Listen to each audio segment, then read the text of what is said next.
Welcome to the first live webcast of the Anagama Kiln here on the campus of the University of Montevallo. I'm Tamika McCoy. And I'm Megan Collins. And we're here live at the site of the Anagama Kiln. Today is the first series of the loading, lighting, firing, and unloading of the kiln. We'll also have interviews with the artists who will have their pottery placed in the kiln, as long as pottery as an art form. If you have any questions during the webcast, be sure to contact us at kilncast@montevallo.edu. I'm here with Dr. Meyer, mastermind of the Anagama Kiln. So, Dr. Meyer, what do you expect to happen with the kiln? Well, with the title Mastermind, I hope we do a lot with it. That's a lot to live up to. We have artists and students here from all over the place, and one of the great things about these events is that it assembles people that have really disparate creative goals. So they assemble here, they work together, they talk and exchange ideas, and so I hope we do justice to all their great pieces that we're loading in the kiln. And I hope they get what they wanted out of it. And I hope we learn something, because it's impossible to fire these things much more than twice or three times a year. So they're really limited windows that we have to really understand, something about the kiln. So we hope we learn something too. Okay, that sounds great. Now we'll see a tour of the Anagama Kiln with Dr. Meyer here.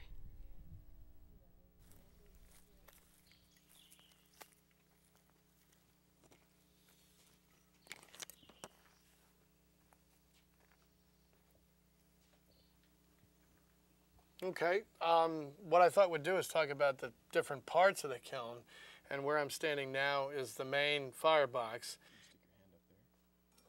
This is the door, so it's counterweighted with a sophisticated operation that you see here. Luckily that cinder block weighs about as much as the door. Inside there's an area without work in it that's about 3 feet long and about 2.5 feet wide. To make sure that the work doesn't get hit directly with the oncoming logs. An enormous mound of coals is here, so the coals might be as high as 3 feet, and this kind of pile of spent fuel, and we could be throwing as many as something like 20 of these at a time, and then turn around in 2 minutes and do it again. Okay, I'm standing here at the side door of the kiln.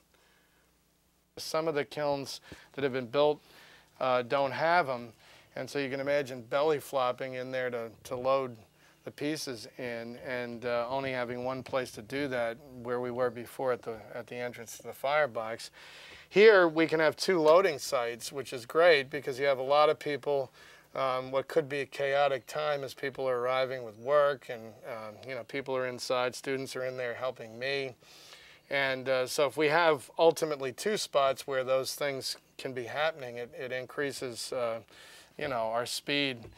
There are 8 of the side stoke ports that go up both sides of the kiln. And so our loading involves loading pieces in and shelving in between relative to the size of the pieces. In the areas in between the side stoke ports. Right where we are now technically ends the chamber of the kiln, so the pieces tend to not be loaded from here on out, but back here the ash is so fine because you have to figure it's made it 23 feet from the firebox to the very back, so it has to be light in order to be able to make the trip all the way back here and be carried on that force of the flame. So the ash that settles on the pieces back here is not nearly as clunky as it is in the front. And so we put, pieces with detailed surfaces, pieces where we want the flame marks to be predominant over ash drip and things like that, and we put them back here.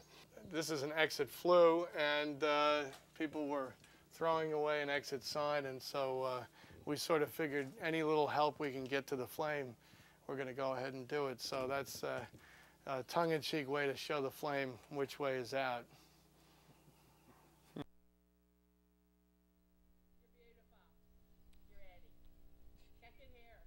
Now we would like to talk to some of the artists who are placing their pieces in the kiln. So what is your name and where are you from? My name is Steve Laux, and I teach at Jacksonville State University on the east side of Alabama. Okay, and what brought you here today? Well, I think this is a wonderful energy that Scott has put together, this kiln, And I love the camaraderie of wood firing. I don't typically do a wood firing with my work, but I love the camaraderie and the energy and the experience. So I'm looking forward to it. Should be a lot of fun, get some interesting results, and you never know what you're going to get. I love making art. Okay, well, thank you very much. We also have some more artists here who would like to talk to us.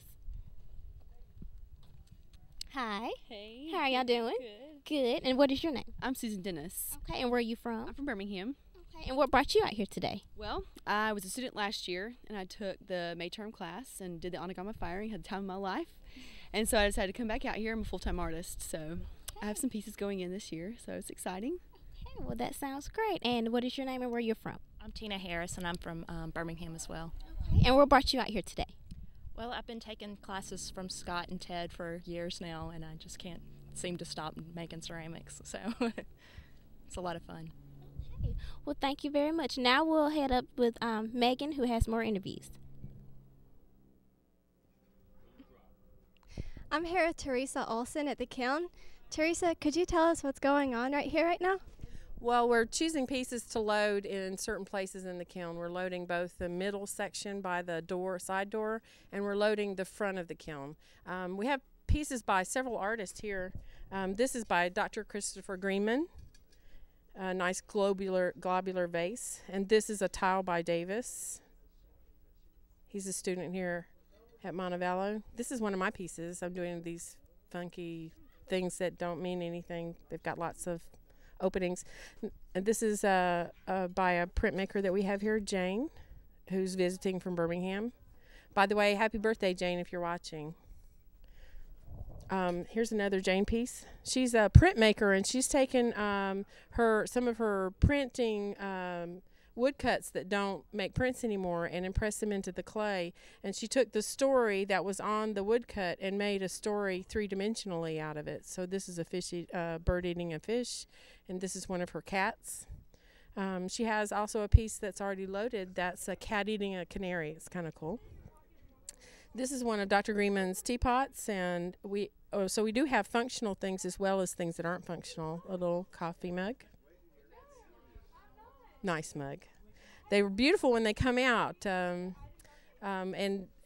having seen the wood fire before, I kind of have an idea what they're going to look like, but it's an anticipation that lasts throughout the May, waiting to see what they look like. And then the day of the unloading is really an awesome day to watch because you get to see everybody happy. It's just a very spirited, smiling kind of place to be, and all the pieces that come out are, ooh, ah, I want that. So you guys tune in for later because it'll be a lot of fun. Okay, thank you, Teresa.